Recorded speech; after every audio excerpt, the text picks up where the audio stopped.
السلام عليكم ومرحبا بكم من جديد في حصاد الأسبوع، أو لنقل حصاد نصف الأسبوع بالنسبة للاعبين الجزائريين حول العالم. اليوم راح نروحوا في جولة قارية ونلخصوا أداء اللاعبين الجزائريين في البطولات القارية، دوري أبطال أوروبا، الدوري الأوروبي، وكذلك دوري أبطال آسيا. أسبوع فيه قصص غريبة، مقابلات جزائرية بالجملة، أداء رائع من بعض اللاعبين ومخيب من البقية. تبع معنا وراح تعرف كامل واش صرا. نبدأ من دوري أبطال أوروبا. عودة رامي بن سبعيني إلى أجواء المنافسة، لم يلعب حقيقة ولا دقيقة، إلا أنه كان في مقاعد البدلاء، مما يرسل إشارة جيدة أنه سيكون جاهز لكأس إفريقيا القادمة. نروح مباشرة إلى اللقاء الجزائري بين مانشستر سيتي، أين يتواجد اللاعب آيت نوري، وباير ليفركوزن النجم الصاعد للمنتخب الوطني مازا. من ناحية آيت نوري، غوارديولا للأسف لحد الساعة مازال ما حطش فيه الثقة، لعبوا 45 دقيقة وسحبه مباشرة في تصرف عشوائي، وما سحبوش وحده، سحب معاه العديد من اللاعبين. غوارديولا يفكرني في الدوري الجزائري، ماشي الدوري الأول ولا الثاني، دوري المحليات ولا البلديات، كي كانوا يديونا تروح دير تيست، يديوك يحطوك مع 10 ما تعرفهم ما يعرفوك، ويلعبوا كونتر الفريق الاول تاعو، ومن بعد تبانوا كل ما تعرفوش ويبعثوكم كل تروحوا على الساعتين تاع القايله في السخانه هذيك. نفس الشيء غوارديولا دار، راح بدل 10 لاعبين مع بعضهم. انا جامي شفتها مداوره ب 10 لاعبين، تقلب تشكيله جديده ما على باليش، مستهزئ باير ليفركوزن ولا مديها بزاف في روحه ولا حاب يلعبها فيلسوف كالعاده. 2-0. آيت نوري ما قدمش بزاف، كون جيت انا ثاني مدرب كنت راح نسحبه. تحصل على تقييم 6.7، ما قامش بالعديد من الاسترجاعات، جرى 5 كيلومتر، حقيقة أداء غريب للغاية. تصدى لزوج تسديدات وما سد هو ولا تسديدة. في الجهة المقابلة، والحاجة اللي تفرح، مازا النجم الصاعد واللي قدم مباراة غاية في القمة، تحصل على 7.6 من 10. قدم تمريرة حاسمة للهدف الثاني، كما أنه قدم تمريرة مفتاحية في الهدف الأول. أداء رائع أشاد به حتى غوارديولا. مازا قطع مسافة 12.5 كيلومتر في 90 دقيقة اللي لعبها، لمس الكرة 66 مرة، ونسبة دقة التمرير كانت 85%. واش راح تزيد أكثر من هيك؟ مع التمريرة الحاسمة وتمريرة مفتاحية تحصل على 7.6. نطيروا مباشرة للاعب الثالث معنا واللي هو فارس الشايبي. أداء مخيب للغاية، لعب 90 دقيقة حقيقة، إلا أنه ما قام ولا شيء. حتى ولو كان اللاعب راح يكون مبدع، فإنه ما يقدر يدير ولا شيء مع الفريق الحالي، لأنه حقيقة فريقه ضعيف جدا في دوري الأبطال هذا الموسم، وتقريبا كل مباراة يخسرها على الأقل ب5 أهداف. البارح خسروا 3-0 ضد أتلانتا، وبالتأكيد خاسرين 3-0، فلا تنتظر أنه دار حاجة كبيرة. سدد تسديدتين، واحدة فيهم كانت في الإطار، ولكن ما سجل ولا هدف، لأنه فريقه أعجز أيضا عن التسجيل أو صناعة أي فرصة خطيرة. اللاعب النقطة المشرقة في المباراة الرابعة في دوري الأبطال، أو اللاعب رقم 4، وهو آدم زرقان مع فريق سان جولواز. قدم تمريرة حاسمة، تمريرة الهدف الوحيد ضد غالاتا سراي، ليتحصل فريقه على 3 نقاط، كما تحصل هو على نجم المباراة، تقييم 7.9. هذا يعطيك أن المباراة ما كانتش في المستوى. جرى 11.5 كيلومتر، دقة التمرير كانت جيدة جدا 85%. والشيء الأكثر والأجمل من ذلك أنه استرجع 9 كرات. ونطيروا مباشرة باتجاه اليوروبا ليج. في اليوروبا ليج كان عندنا لقاء خالص جزائري خالص بين ليل عيسى ماندي ونبيل بن طالب، ودينامو زاغرب بن ناصر وبقرار. المباراة تفوق فيها الليل بجدارة 4 أهداف مقابل 0، ليتحصل كلا اللاعبين الجزائريين على تنقيط فاق 8. نبيل بن طالب تحصل على تقييم رائع 8.4، لمس الكرة 95 مرة، استرجع 9 كرات، دقة تمرير 85%. لاعب استرجاع، واش تستنى أكثر؟ في نفس الوقت عيسى ماندي لمس الكرة 110 مرات، دقة تمرير 92%، ليتحصل على 8.3.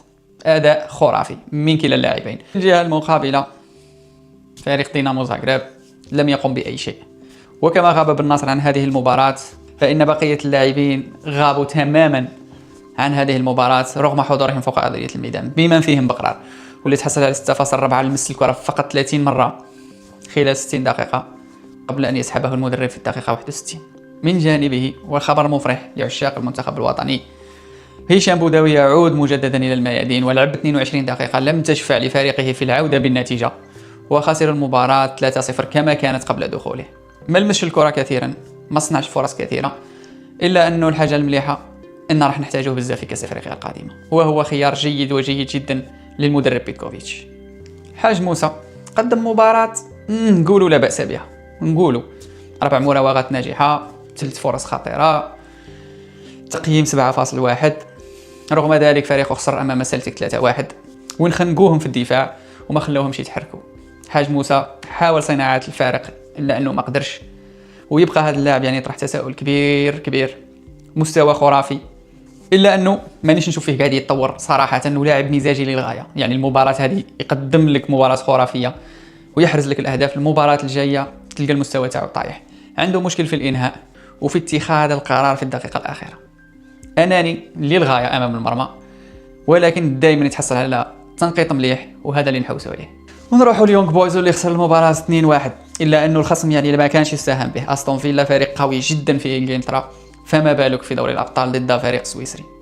فريق يونغ بويز قدم اللي عليه، ما قدرش يسجل أكثر من هدف. نفس الشيء بالنسبة للاعبنا أو جناحنا الأيسر جوان حجام، قدم مباراة رائعة، لمس الكرة 80 مرة رغم أنه الضغط كان عليهم، دقة تمرير 85%، ليتحصل بذلك على تنقيط 7، وهو تنقيط جيد جدا في مباراة كما هذه يكون الضغط عليك وفريق كبير أستون فيلا راك كنت كان يلعب كونترك وضغط عليك في مناطقك وما خلاكش تلعب الكرة بتاتا. في ختام اليوروبا ليج، بدر الدين بوعناني المدرب أو مدرب شتوتغارت مازال يتجاهل اللاعب تماما، وأشركه في ال10 دقائق الأخيرة بعد أن ضمن الفوز 3-0.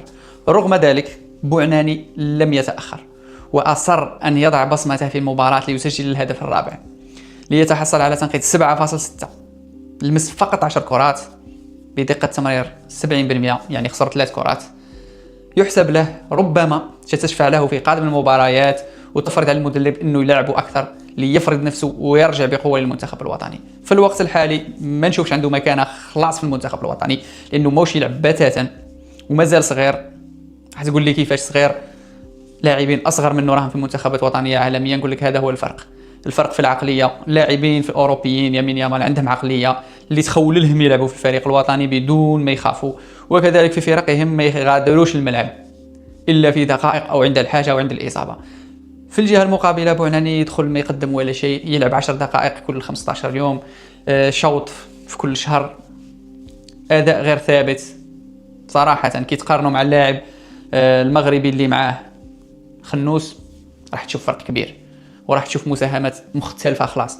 دونك في الحقيقة مازال ماهوش تاع المنتخب الوطني للأسف، لازم نصبروا عليه.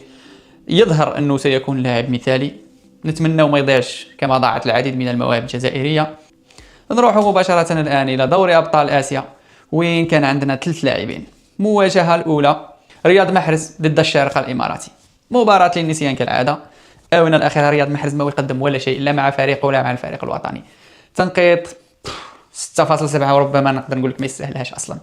ما سدد ولا تسديدة، ما مرر ولا تمريرة، صناعة اللاعب 0، تمريرات قليلة وشحيحة، وجلها يعني نسبة التمرير تاعو ما فاقتش 80%. احنا على بالنا عليه لأنه يلعب العرضيات بزاف، والعرضيات غالبا ما هي راح تكون خاطئة. إذا كما قلنا مباراة للنسيان. المواجهة العربية وليست العربية، المواجهة الجزائرية الأخرى كانت بين الاتحاد السعودي في وجود عوار وبين الدحيل القطري في وجود بولبينا ومدربه جمال بالماضي.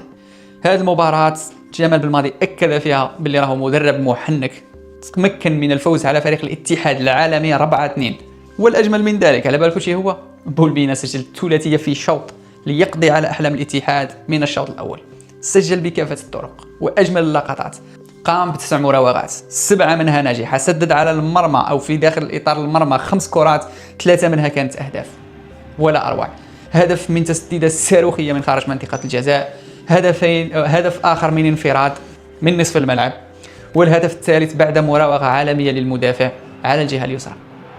سجل بالقدم اليمنى وكذلك بالقدم اليسرى. مهاجم رائع جدا، ونستنى فيه يعني بأحر من الجمر باش نشوفه في الفريق الأول. مازال يعني عنده شوية نقص في الإنهاء، يضيع كرات كثيرة، ولكن نشوفه باللي في المستقبل راح يكون له مكان في المنتخب الوطني، وإن شاء الله لما لا في كأس العالم القادمة، وراح يكون أفضل خليفة لبونجاح. في النهاية من أوروبا إلى آسيا، مباريات جزائرية متعة خالصة، لاعبين عادوا من الإصابة، لاعبين قدموا الكثير رغم قلة الدقائق اللي لعبوها. وبولبينا يختم الأمسية بثلاثية خلينا رايك في التعليقات. شكون هو نجم دوري الابطال في رايك؟ ما تنساش الاشتراك باش يلحقك كل جديد على المنتخب الوطني او لاعبين المحترفين في الخارج. نتلاقاو المره الجايه. سلام.